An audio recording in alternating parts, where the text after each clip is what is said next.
Welcome back to the Red Dice Diaries RPG podcast. I'm your host, John.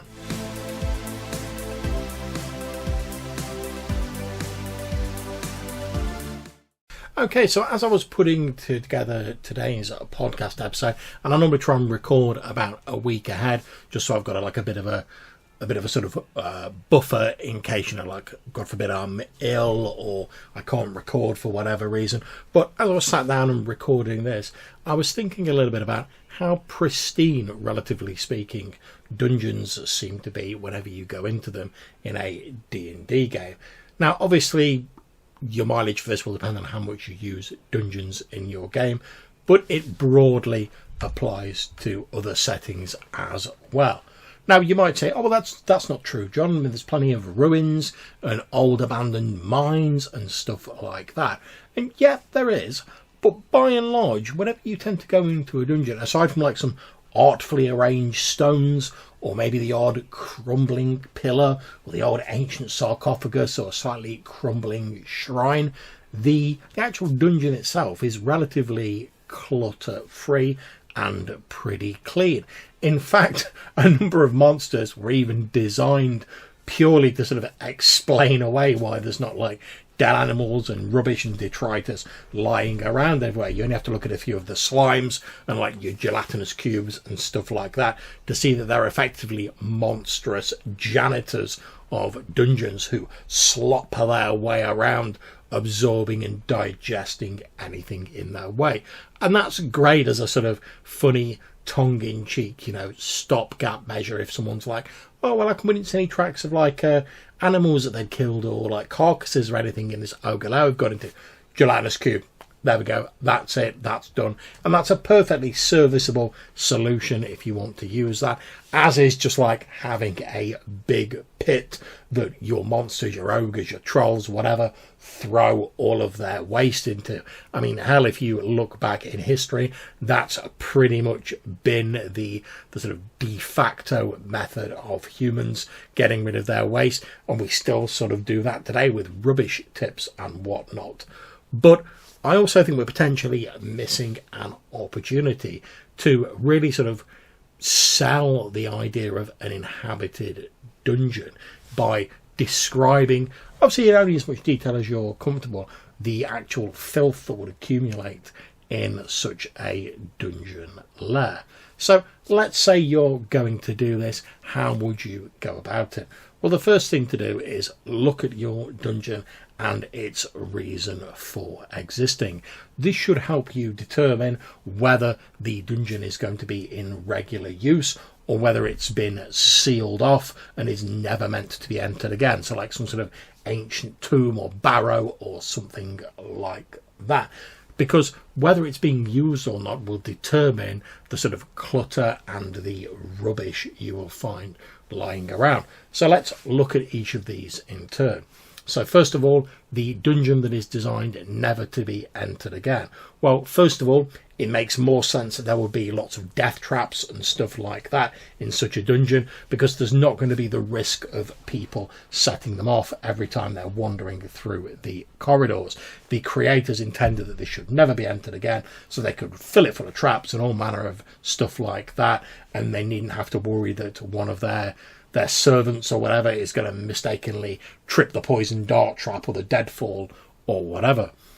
Also, if there's offerings, treasure and stuff like that was meant for, I don't know, maybe a dead warrior's been buried there and his armour and his soldiers and stuff like that were buried with him, then they might well be more on display.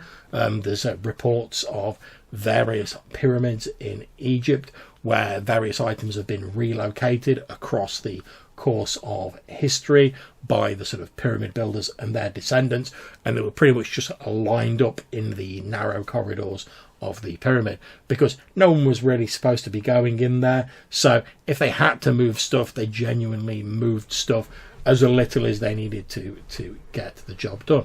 So your treasure might actually just be out and in the open because, well, if you've already death trapped it to high heaven, then it doesn't really matter if the treasure's out and about, does it? You don't need to seal it in a safe or anything like that. Also, the dirt and the grime that you'll tend to come across will tend to be more the sort of wear and tear of ages past and the weight of history.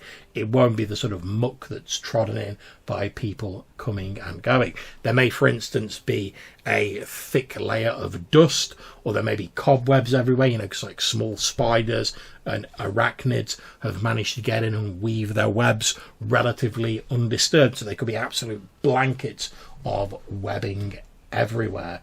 There might be tracks in the sand or the dirt of the floor of creatures, or even the original creators of the tomb or the building, that have lain undisturbed for centuries because no one has got in there.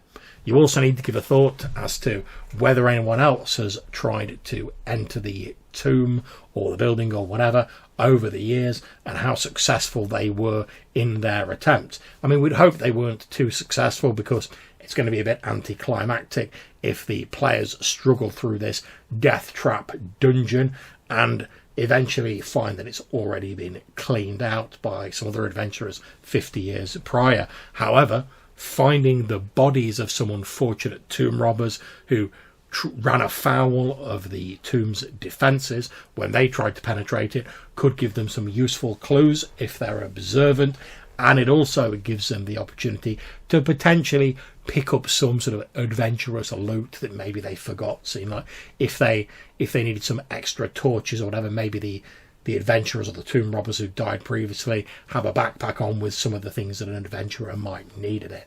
That's down to you. So, in terms of dungeons that are meant to be entered and used frequently, these tend to be the lair of various creatures, normally sort of slightly more intelligent creatures, unless it's a cave with like a wyvern, a cave bear, or some other large predatory creature in it. Now, if a dungeon is being used regularly, you won't tend to get like the layer of dust everywhere, because there'll be constant sort of foot traffic coming and going. There won't be heavy webbing because it will be broken by the denizens, although if you find some broken webbing in a supposedly unused dungeon, that could give you a clue that actually it's become active again and some monsters have moved in or whatever. Now, the sort of dirt and the muck you'll tend to find there is the waste products produced by whatever creatures are living there.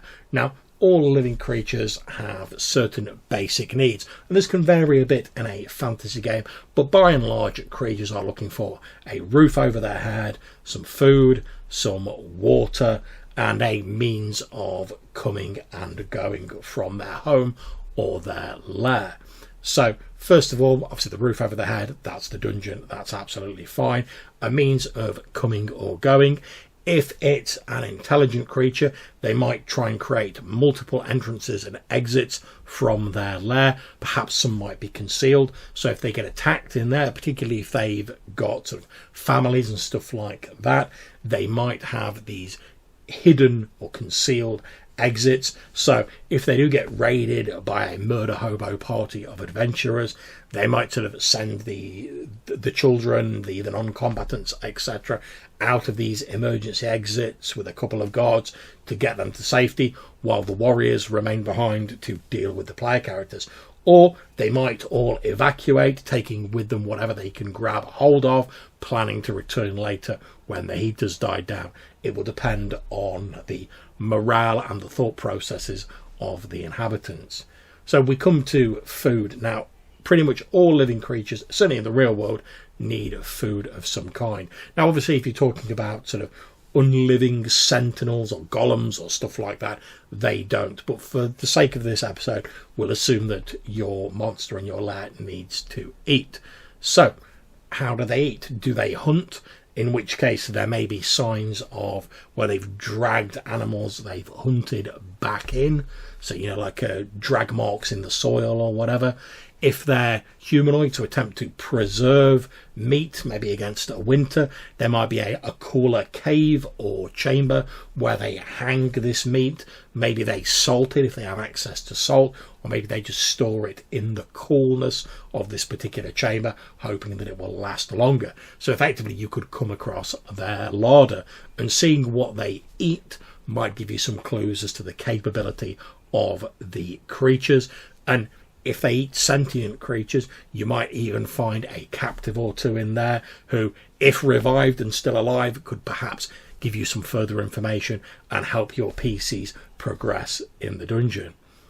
Eating food also produces waste, obviously, whether that be bones or fecal matter, and all of that needs to go somewhere. So, as we said earlier, there could just be a pit that they throw all of their stuff into.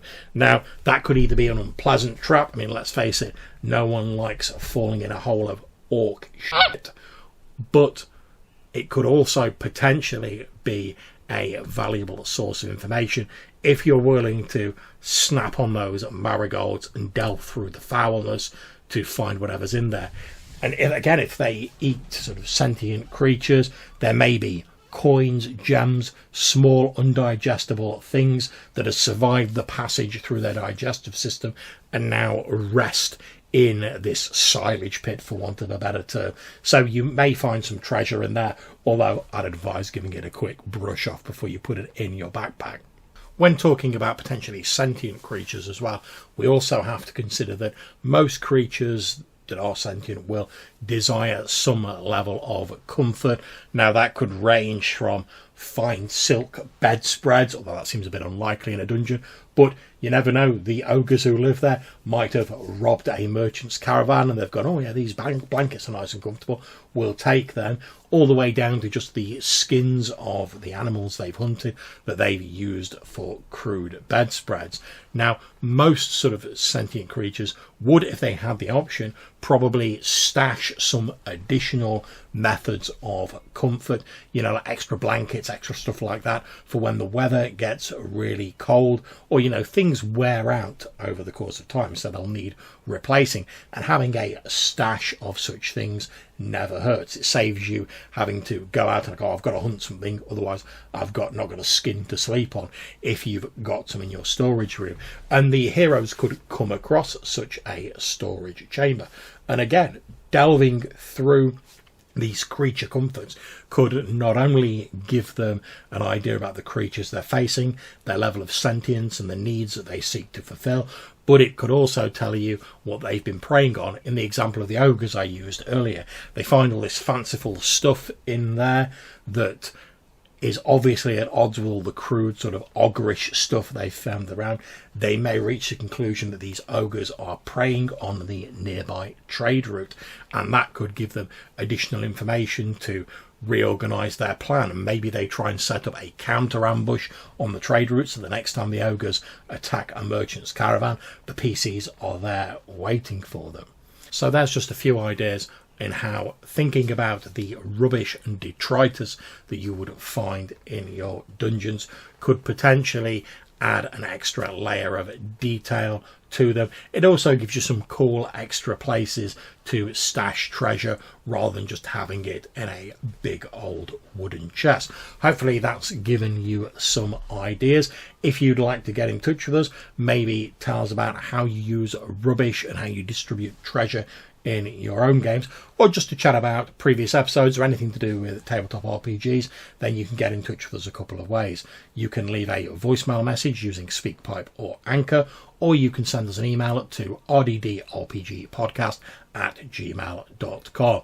Until we see you again, take care, stay safe, and whenever you're playing, have fun.